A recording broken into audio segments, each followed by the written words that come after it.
We got this amazing foldable sofa. This is one way of using it right here. So it's got this amazing backrest right here that comes up to this vibe.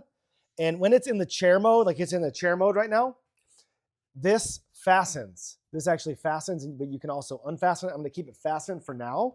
You can use this. You can also set it off to the side.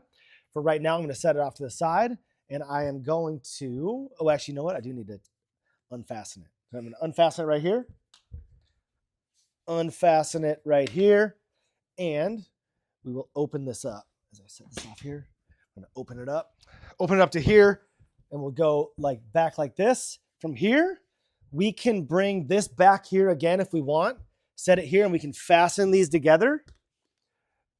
We can also just take this, maybe move it off here for like an armrest type vibe, put this back here, lean this up against the wall, and now we've got this vibe right here, and we've got this as like sort of like an armrest right here.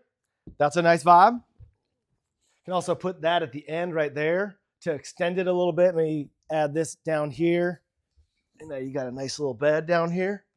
But a lot of different ways you can use this. Super comfortable. Also, it just comes in this tiny box that is just like, it's crazy that you got this whole thing inside this tiny box, vacuum sealed. You open it up and it just sprawls out. So great foldable sofa, great value. Highly recommend.